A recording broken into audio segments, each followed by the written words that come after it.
Hello, everybody, and welcome back. Thank you very much for joining me. Tonight, I'm going to bring you some cases from the UK. But first, to give us a little bit of context, no doubt many of you have heard the mystery of the severed feet that are washed up on shore close to Vancouver and the islands around there. Now, the unsettling discoveries along the Salish Sea have prompted talk of serial killers, aliens, human hybrids, and cryptid creatures. All manner of theory and speculation's been offered in the hopes of solving this problem over the years. The case hit the news on the 20th of August 2007 when a 12-year-old girl spotted a lone blue and white running shoe, which was a men's size 12, on the beach of British Columbia. The girl looked inside the shoe and she found a sock, and she looked inside the sock and she found a foot. 6 days later, on a nearby island, a Vancouver couple enjoying a seaside hike came across a black and white Reebok training shoe. Inside it was another decomposing foot. It too was a men's size 12. The 2 feet clearly didn't belong to the same person. Not only were the shoes themselves different, but they both contained right feet. The police understandably were stunned. 2 feet being found in such a short period of time is quite suspicious. Finding 1 foot is like 1,000,000 to 1 odds, but to find 2 is crazy. Over the next few years, 5 more feet appeared on the nearby Canadian beaches. Then, over a course of 12 years, a total of 15 feet, and I think at the last count it was actually 19, washed ashore in the area around Vancouver Island and the network of waterways that's called the Salish Sea. 6 more turned up in Puget Sound, which lies across the US border on the southern end of the sea. With the exception of 1 foot that was wearing an old hiking boot, all of the others were wearing sneakers. Like most investigators of the strange, I've followed this case over the years. And it was a case reported not too long ago, in November of 2018, that made me aware there had also been a number of mystery feet, some still in shoes, that had been found in the UK. The Manchester Evening News reported on the 28th of November 2018 that police checked the missing persons list after a human leg was found on the River Irwell. The force says inquiries into the circumstances were ongoing. The alarm was raised by a passerby, emergency services were scrambled, and the North West Police Underwater Search and Marine Unit was sent. A large cordon was erected as the investigation began. Police divers were seen entering the water, while officers were seen trawling the banks of the river. Witnesses said 2 black bags were later placed in a van by the police after being pulled out of the water. Several months later, the victim was identified as a local woman, last seen shopping for Christmas gifts in Manchester and Bury over a year prior to the find. Now, the leg belonged to 58-year-old Marie Scott, who had not been seen for almost a year. DNA testing confirmed that the leg belonged to Marie, and the force said at this stage there's no reason to believe that there was any foul play or suspicious circumstances involved in this case. Marie was last seen heading to a local shopping centre. Her family were involved in a desperate search to find Marie after she boarded a tram to Manchester from Altrincham. Marie was not out drinking in the nightclubs of Manchester. In fact, she was sober and shopping, as thousands of people do here each day. Marie was then seen several times around the Deansgate and Deansgate Lock area of the city centre. She then took the Metrolink from Deansgate Castlefield stop to Victoria Station and got into a taxi. Travelling by taxi to Heaton Park, she then changed her mind and asked the driver to take her to the Rock shopping centre in Bury. She was captured on CCTV along Rochdale Road towards the It's a Baby shop, and a new image was released showing her there at 3:15 p.m. Now, that was the last confirmed sighting of her. An update was given on the 24th of January 20, and it said the body parts of Marie Scott have been found in a Manchester ship canal more than 2 years after she went missing. The discovery comes after a leg confirmed to be that of the missing woman was found, and then body parts confirmed to be those of the missing woman, Marie Scott, had been found on the marshes near the Manchester Ship Canal. Now, the remains found around 1 mile from Frodsham in Cheshire were spotted on Sunday, December the 15th, 2019. Frodsham is about 30 miles away from the area Marie's leg was discovered, around 40 miles away from where she was last seen. Now, they are not believed to be any suspicious circumstances surrounding this death, according to the police. Now, Marie's not the only female to be pulled from the canal, but I think she has the dubious title of being the only female body part that's been found on that stretch of the river. Hundreds of men and women die along our waterways each year. Sadly, many by their own hand. Others are accidental, non-intentional, and in some cases, downright murderous. Although how you decide from one lower limb that no suspicious circumstances were involved in the death just baffles me. No more can be found on this case, and the family do not wish for any publicity or to make a public statement of any kind. My heart goes out to them and to all the families grieving for loved ones lost in the dark corners of Manchester city centre, or any city centre for that matter.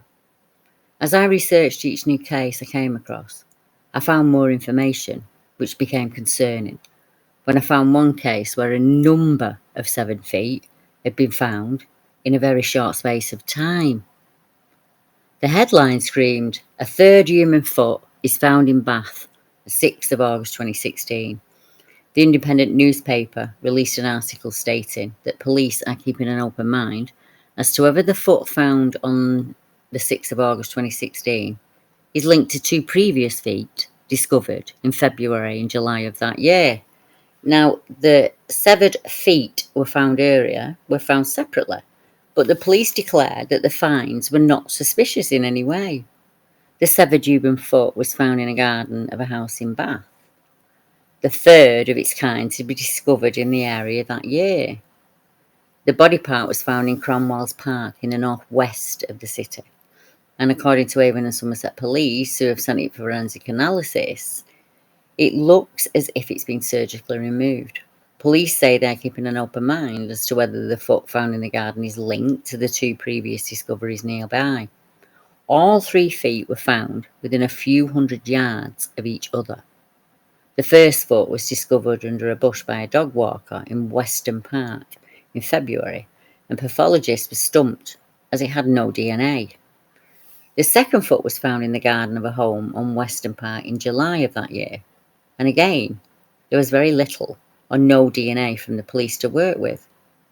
The third foot was discovered at 2:30 on the 6th of August. It was a Wednesday, and the homeowner said that they discovered it and they didn't give any other information. You didn't even say whether it was a left or right foot. One thing that I find interesting is the fact that Bath is another area where many people go missing along the waterways and lots of missing men in Bath.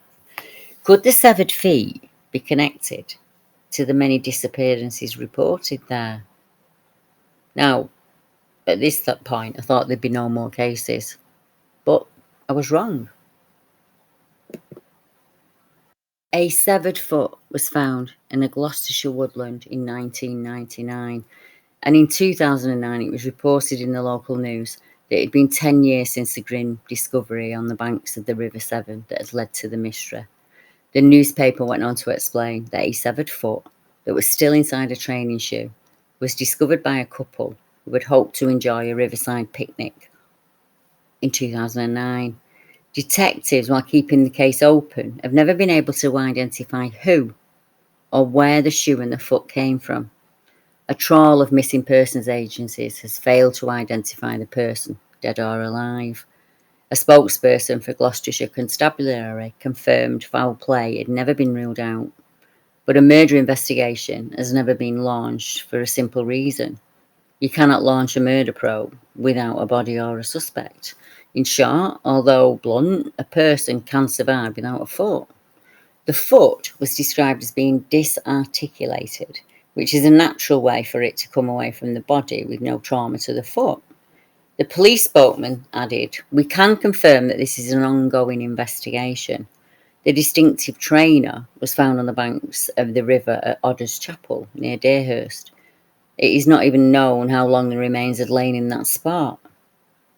After all those years, the Missing Persons Unit, which is still appealing for information, had very limited information on this case.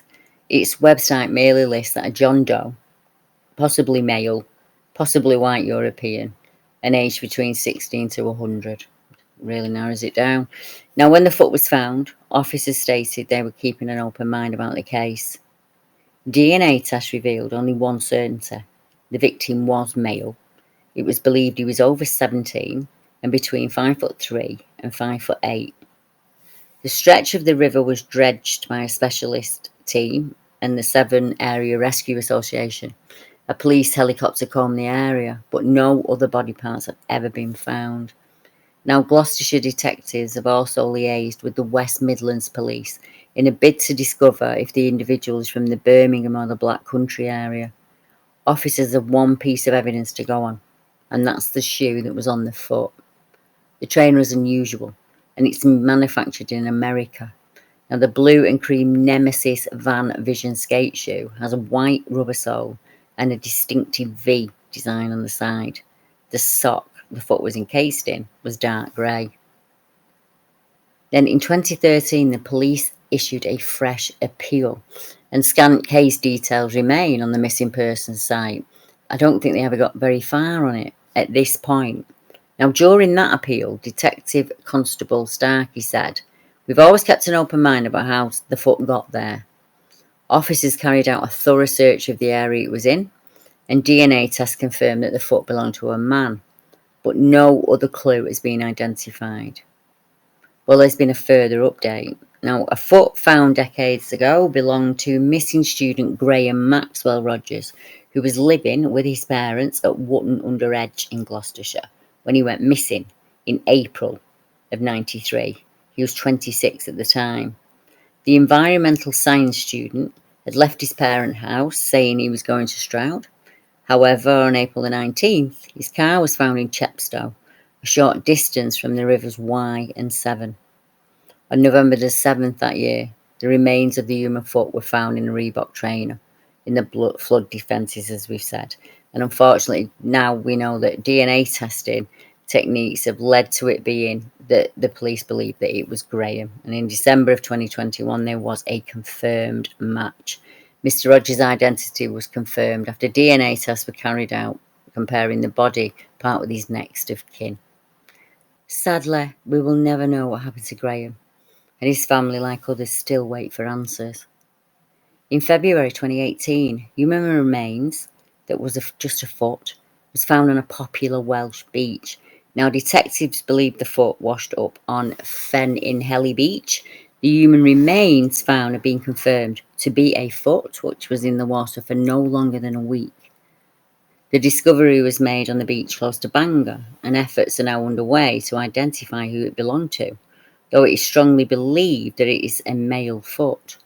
The post-mortem examination was unable to determine a definite age, but revealed it had been in the sea for 7 days at least. Detectives say there was nothing to suggest that the death was suspicious, although no other body parts have been found. Police are now using DNA from the body parts to try and determine who it was. The families of missing people locally are also being spoken to by the officers. Officers were at the scene for more than 3 hours after it was discovered on the beach at 6:45 a.m. Local butcher Alan Evans said, "We were told that a local man had been walking his dog this morning and had come across the remains of a foot in a sea boot. Police officers could be seen guarding a section of the beach earlier until forensic officers arrived at the scene." The case then gets stranger. The next day, the newspaper reported 2 men had been found dead, days after the discovery on a human foot on the beach. The bodies of the 2 men had been found on a beach in Anglesey. Police have said that the deaths were being treated as unexplained, but were thought to be linked to the discovery of a foot. And then, later on, they said that there was no connection was made between the foot and the mystery men. Now, that case is bizarre, and no matter how hard I look, I can't make head and tail of it. And I thought that when I started covering these cases, that the strangest line that I would ever read out would be 3 mystery feet discovered in Bath. But no, I was wrong again. I realised that when I came across this next case. On Thursday the 15th of July 2021, an appeal was made by police for female amputees to come forward after a severed foot was found on a footpath close to the railway line. Officers discovered the foot on a public footpath in New Waltham in East Lincolnshire, April 2019. Now, the force said forensic examinations have led to the conclusion that the foot was that of a woman aged over 16 and around 5'2" tall. Extensive investigations have been carried out over the last 2 years into missing people, forensic testing, and DNA analysis, but no match has been found. Detective Chief Inspector Alan Curtis, the senior investigating officer in the case, said, "A team of detectives have been working tirelessly to ascertain the identity of the individual and to determine how the body came to be part of that path. One line of our inquiry is that the foot may have been clinical waste from a medical procedure." Now, this line of inquiry cannot be ruled out without a full and thorough investigation. Although this must seem a very strange request, we are now appealing for any female in the Humberside Police Force area in Lincolnshire that has had a medical procedure to remove her left foot since 2014 to contact us. Now, on the 3rd of the 5th, 2019, police sources confirmed that the first human foot found near the railway line had been deliberately cut off. The body part was discovered near New Waltham Academy by the dog walkers at 6:45 p.m. And they've also said they believe the body part had been cut off within the last 12 months. Initial indications are now that the woman was aged over 16 and was around about 160 centimetres tall. Pathologists have also indicated that the foot is likely to have been deliberately dismembered, and they believe that this has happened at some point during the 12 months. Now, on the 13th of the 8th, 2010, another foot was found on the beach in Lincolnshire, and police once again launched inquiries after a member of the public found a body part on the beach in Cleethorpes. Police officers removed the foot and lower leg from the scene, and it was taken to a local mortuary for specialist examination. A Humberside police spokesman confirmed the find, saying, "Inquiries are now underway to identify any possible missing person to whom this body part may belong." The force is also carrying out searches on the beach in the area where the foot was found. The foot, also in a training shoe, was found on the banks of the River Humber, 20 miles from where the other foot was found. Humberside police said they do not believe the incidents are linked, and officers are understood to have ruled out any connection to the missing student Russell Bowling. Police are checking missing persons records as they try to identify the owners of the two separate feet. A spokesperson for Humberside Police said, "We are currently investigating the discovery of a second foot, which was found still inside a brown-coloured boot close to Barton on the banks of the River Humber. The discovery is not being linked to the foot which was found in Cleethorpes Beach. That was in a training shoe, and we are happy that there are no connections at this time." Cyclist Steve Payne described making the latest find at Chowderness foreshore near Barton while he was out with his daughter. He said, "There was a swan in the water along the water's edge, and while my daughter was taking a photograph of the swan, I noticed there was a man's tan leather boot with a sock hanging out from that boot. I had a look at it, and I realised there was a human foot inside the boot." Police have made routine searches of the area where both feet were found, but they are not thought to have recovered any further evidence. That same year, and only 2 months later, on the opposite side of the UK, another foot was found on a beach on the northwest coast, not too far from my home, in a place I know well. I've walked this beach with all my dogs and my children over the years, so it was a bit spooky, disconcerting to realise that any beachgoer, including me or you, may be the next person to find a lone foot. So on the 29th of October, it was announced that police were still hunting for answers, after a human foot had washed up on a Merseyside beach several years ago. Investigators are still looking for answers years after the human foot washed up on the beach. The decomposing remains were found on the shoreline near Formby, inside a British size 11 kicker shoe and a Wilson sock. The grim discovery was made on November the 17th, 2004, and the victim has still never been identified. Experts determined the foot belonged to a man, aged anything above 16, but no other details, including his ethnicity, are known. The foot was described as generic. The unit described the clothing as socks, grey, dark, with a Wilson brand embossed on it, and the footwear was Kickers Tarmac. It was a left shoe, and it was dark grey, but it possibly could have once been blue, and it was a size 11. Now, as far as I'm aware, nothing further has been released on the case, and no identity was made. The shoe could have been bought in any area of the UK at any time. It was a very popular make. As I said, I know that beach, I know it well, and if I stand on it and I look out to sea, I realise if I walked into the water and went directly west, the first place I'd come to is Ireland, the beautiful Emerald Isle, and home to our last case tonight. An Ardglass fisherman found a human foot in his net on the 3rd of June 2020. Now, it was reported in the news that what is believed to be a small foot with a size 6 trainer with a sock was found in a fisherman's net just east of Ardglass. The grizzly find was dragged up by the prawn trawler Katie Grace in Ardglass, and the skipper of that is Sean McNabb. It was in his net during his last trawl for prawns on Wednesday afternoon 2020. Ardglass is a busy fishing port with over 30 fishing vessels and many fish on a basis of returning to the port daily to land their catch.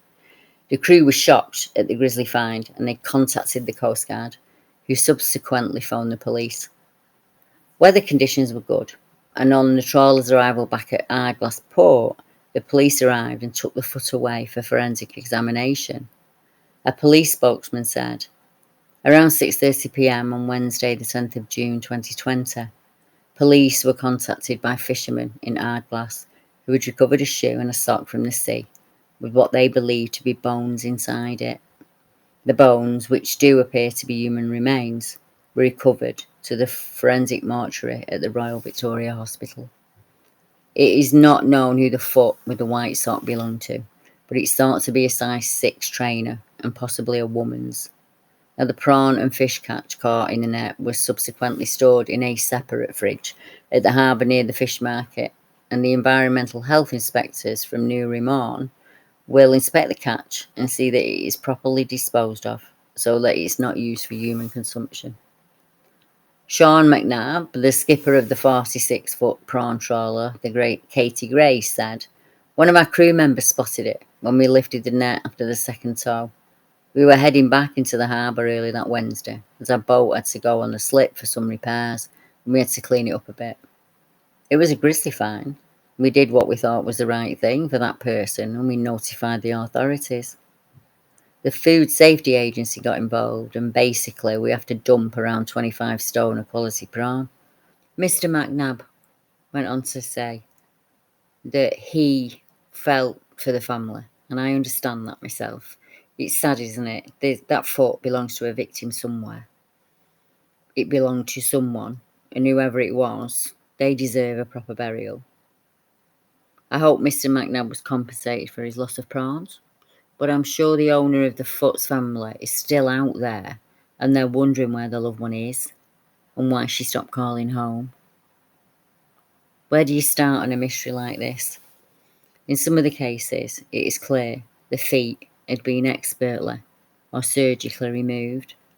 Does that suggest, like Jack the Ripper of old, that we have a surgeon who's going around removing people's feet? Is it a case of torture? A limb removed in revenge or to seek information? I guess we'll never know.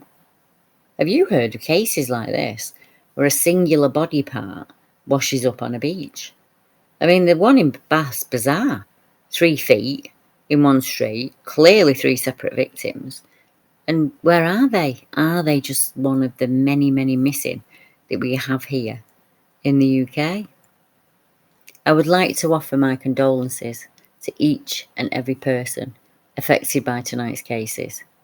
There are so many missing people who were never found, and so many family members and friends are looking for them. If you've lost contact with your family members and don't know how to go about reconnecting, make the call, send the message, click that email. A simple hello can be the start of something new. Thank you to everyone who tunes in each week, and to my YouTube members and patrons.